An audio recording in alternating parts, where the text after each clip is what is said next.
হঠাৎ শান্ত নদীর পানি কেন উল্টো দিকে বইতে শুরু করেছিল এবং বানরটির অদম্য সাহস নিয়ে কীভাবে একা সেই গোপন জাদুকরের রহস্যের সমাধান করেছিল জানেন কি?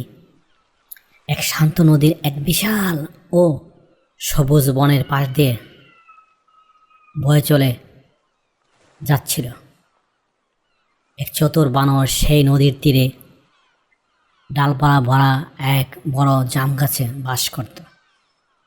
সে সারাদিন গাছের মিষ্টি জাম খেত এবং এ ডাল ও ডালে লাফিয়ে লাফিয়ে বেড়ায় চলত। একদিন বিকেলে সূর্য যখন ডুবছিল তখন হঠাৎ নদীতে এক অদ্ভুত কাণ্ড ঘটল। নদীর স্বাভাবিক স্রোত থেমে গিয়ে উল্টো দিকে বইতে শুরু করলো। নদীর পানি দ্রুত গতিতে পাহাড়ি উৎসবের দিকে ফিরে যেতে লাগলো। জলজ প্রাণীরা ভয়ে এদিক ওদিক ছোটাছুটি শুরু করলো। গাছের ডালে বসে থাকা বানরটি এই অলৌকিক দৃশ্য দেখে অবাক হয়ে গেল।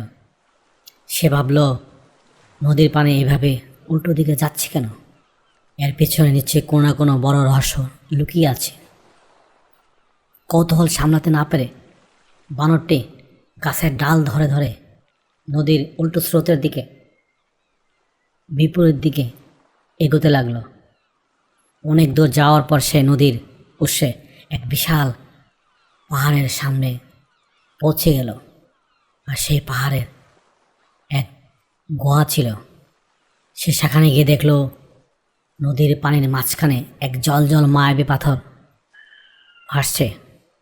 সেই মায়াবী পাথরটির প্রভাবে নদীর স্বাভাবিক স্রোত উল্টো দিকে উপরের দিকে উঠছিল।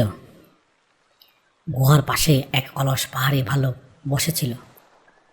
এই মায়াবী পাথরটি নদীর উল্টো দিকে টানছে। ভাল্লুকটি বলল, যদি এই পাথরটি সরানো না যায় তবে কিছুক্ষণের মধ্যে পুরো নদী পানি শুকিয়ে যাবে এবং বনের সমস্ত গাছপালা নষ্ট হয়ে যাবে। বানরটি বুঝতে পারল বন এবং নদীকে বাঁচাতে হলে এখনই পাথরটিকে সরাতে হবে। কিন্তু কাজটা মোটেই সহজ ছিল না।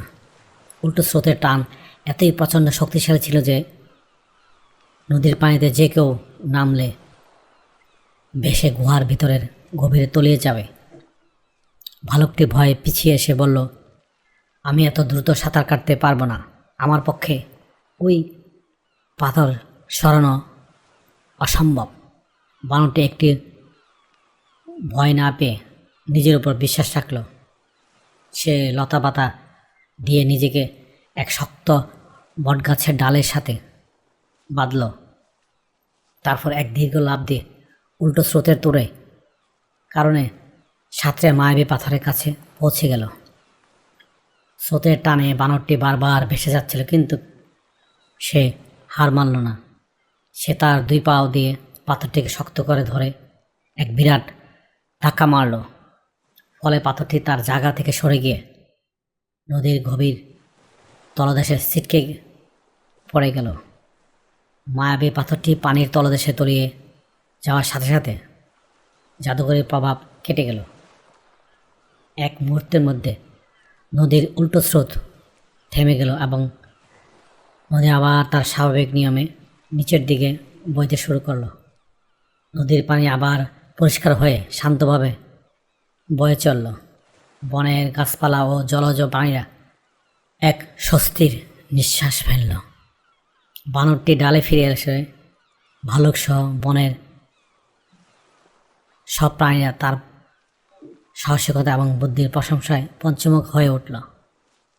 বানরটি মুচকি এসে বলল, প্রকৃতি যখন তার পথ হারায় তখন ভয় না পেয়ে সঠিক সময়ে সঠিক কাজ করাই আমাদের দায়িত্ব।